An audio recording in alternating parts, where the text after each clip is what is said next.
اهلا وسهلا بجميع متابعينا ومتابعي كايرو لايف قناه القاهره 24. احنا حاليا معاكم من وسط الاسكندريه وبالتحديد من منطقه الشاطبي.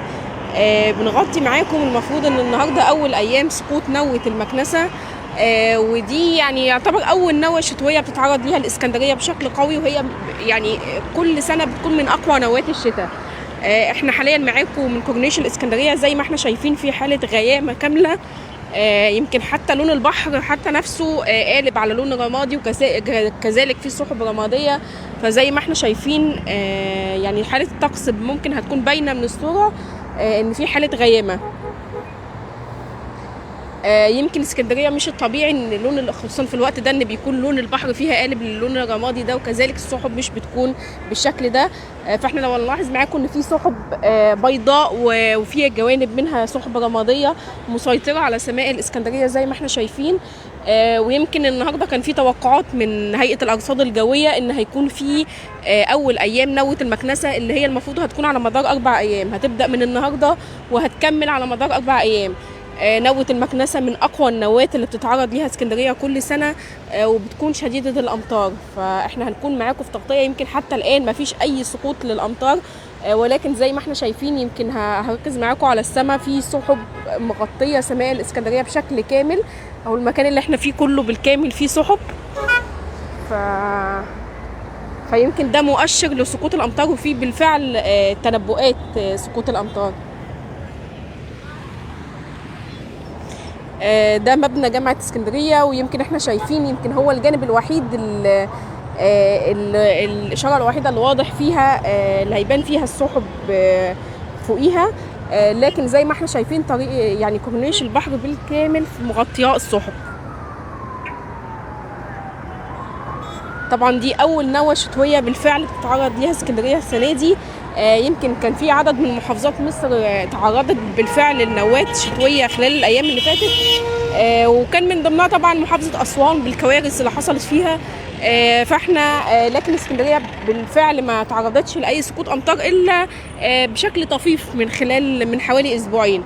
لكن نوة اليوم هي أول نوة قوية تتعرض ليها الإسكندرية، واللي احنا متوقعين يعني الصرف الصحي من بداية اليوم أو من امبارح كمان أعلن رفع حالة الطوارئ استعدادا للنوة.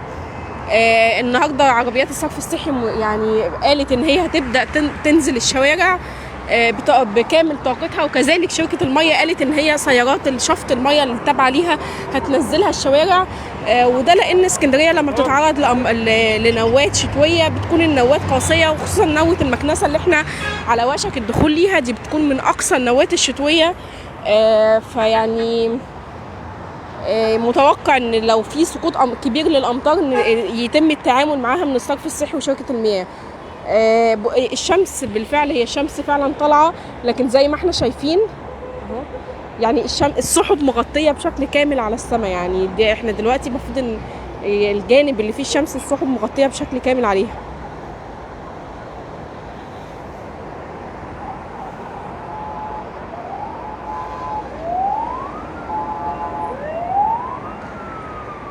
ويمكن خلال الايام اللي فاتت حاله الطقس ما كانتش بالشكل ده. النهارده زي ما احنا شايفين معاكم ده شكل البحر كله بشكل رمادي، والسحب مغطيه السماء. فيعني نتمنى ان شاء الله النوة تعدي على خير وما يكونش فيه اي تداعيات سلبيه ليها. وبالفعل يعني محافظه اسكندريه كان اعلن من بدايه اليوم رفع حاله التاهب، وكذلك هو دعا كل الجهات التنفيذيه في المحافظه ان هم يبداوا ينزلوا الشارع بالفعل عشان اي تداعيات سلبيه للنوة. نوة المكنسه كان من خلال سنوات، من عده سنوات كانت يعني اتعرضت ليها اسكندريه، وكانت سببت وقوع منازل وكان في مناطق غرقت ليها. فبالفعل يعني هي من النوات القويه جدا اللي بتعرض ليها اسكندريه. يعني احنا حاليا على بعد خطوات من كازينو الشاطبي، وكازينو الشاطبي ده كان من الاماكن اللي غرقت قبل كده بالفعل في نوة شتويه. فيعني نتمنى ان شاء الله ان النوة دي تعدي على خير، وكذلك كل النوات الشتويه في اسكندريه نتمنى ان هي تعدي على خير. انا حاولت اقرب معاكم شويه عشان تشوفوا لون البحر. يعني لون البحر خلال الايام اللي فاتت كان طبيعي لونه اخضر او ازرق، فزي ما احنا شايفين النهارده هو بالكامل لون رمادي، وزي ما احنا شايفين السحب مغطياه ازاي. في ناس في التعليقات بيقولوا ان هي بالفعل كان في امطار امبارح خفيفه في مناطق في اسكندريه. يعني في حد بيقول ان منطقه فيكتوريا دي في شرق اسكندريه، ففي ناس بيقولوا ان هي كان في امطار. فلو في حد عنده يعني بالفعل مناطق محدده كان في مطر ليها ممكن يبلغنا في الطريق.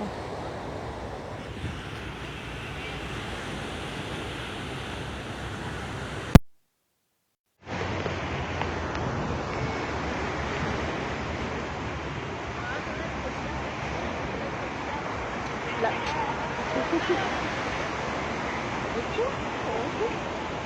اجيبكم.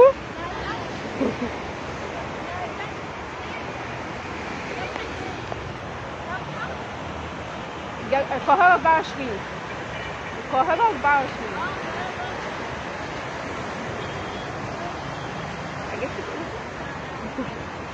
ماشي. طبعا يعني احنا هنشوف معاكم كورنيش الاسكندريه في عدد كبير من المواطنين بيحبوا ينزلوا وقت، دي طبيعه اهل اسكندريه، يعني ان هم في وسط وقت النوى بيحبوا ينزلوا يقعدوا على البحر عشان يستمتعوا بجو النوى. فاحنا زي ما احنا شايفين ان في عدد كبير بالفعل من الناس بدأوا يكونوا قاعدين في. كذلك في ناس دلوقتي بدأوا في التعليقات، استاذ محمد بيقول ان هي بدأت تشتي في منطقه برج العرب. هي الحقيقه دايما في النوات الشتويه في اسكندريه من المناطق اللي بيبدأ الشتاء فيها هي منطقه برج العرب، وبيكون الشتاء قاسي جدا فيها.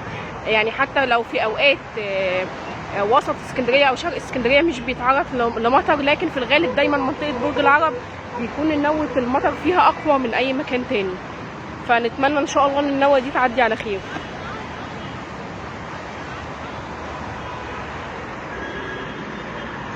جديد معاكم يعني هنشوف اهو ده الشمس السحب مغطياها تماما.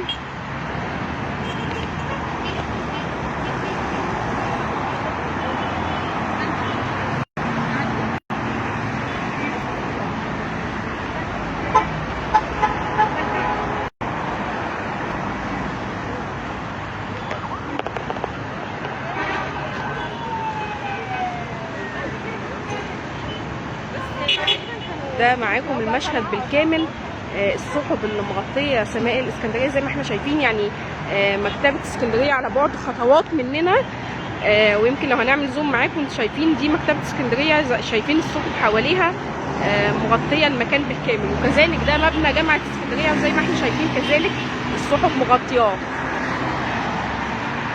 يمكن خلال الايام اللي فاتت كان الوضع في اسكندريه مختلف عن كده، وكانت يعني بالكامل كان في بالعكس ده كان في رطوبه عاليه شويه بالنسبه لان احنا بدانا نكون في شهر نوفمبر. فاسكندريه المفروض ان في الشهر ده بدات تكون الجو ساقع، لكن اللي كان حاصل غير كده ان كان في رطوبه عاليه خلال الايام اللي فاتت.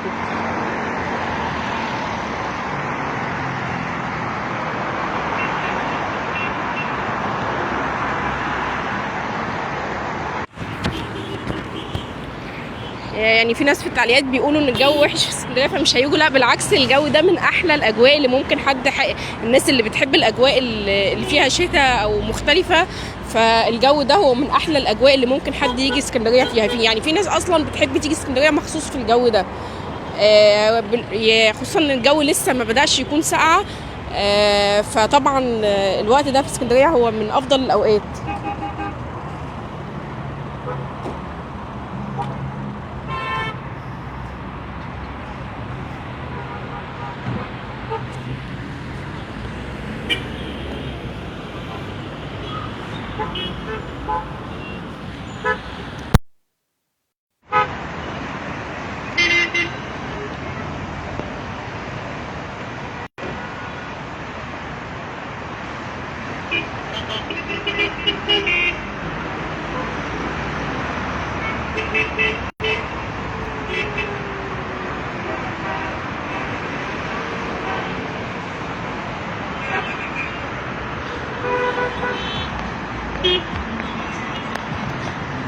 كل الاجهزه التنفيذيه من بدايه الفجر النهارده اعلنوا ان هم متواجدين في الشوارع.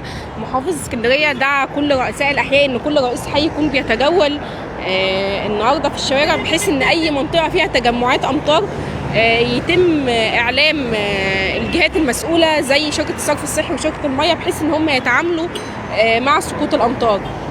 سقوط الامطار المتوقع في مناطق حيويه في اسكندريه بيكون المطر يعني بشكل زايد فيها او بيبان فيها تجمعات المياه، زي اسفل الانفاق، وكذلك زي منطقه اسفل الكباري، محرم بيه وكليوباترا والمنظره وسيدي باشا. كل المناطق دي من المناطق او الكباري اللي يعني بيكون فيها بالفعل تجمعات امطار اول ما المطر بينزل. فبالفعل رئيس شركه الصرف الصحي قال ان هو خصص عربيات للشفط تكون متواجده من دلوقتي في الاماكن دي، بحيث اول ما يحصل تجمعات امطار تبدا تشفط الميه على طول، فما يحصلش يعني الازمه اللي بتحصل كل سنه ان الميه تفضل موجوده فيها.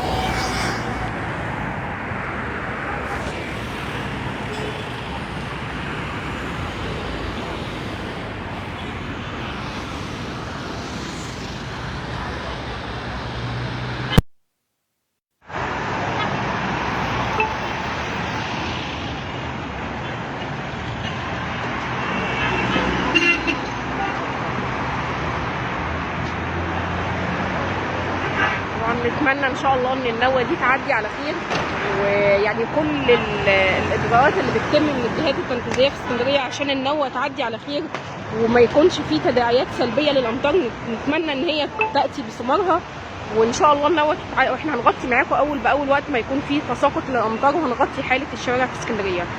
دي كانت تغطيه معاكم لوضع الطقس قبل سقوط الامطار، بالتزامن مع ان بدا يكون فيه اعلان عن رفع حاله الطوارئ بسبب وجود الامطار في نوة المكنسه، اللي هي المكنسه اللي المفروض ان هي تستمر على مدار 4 ايام في اسكندريه. ودي كانت تغطيه معاكم لحاله الطقس الان، وزي ما احنا شايفين السحب البيضاء او الرماديه اللي مغطيه على السماء. فشكرا لكم والى اللقاء.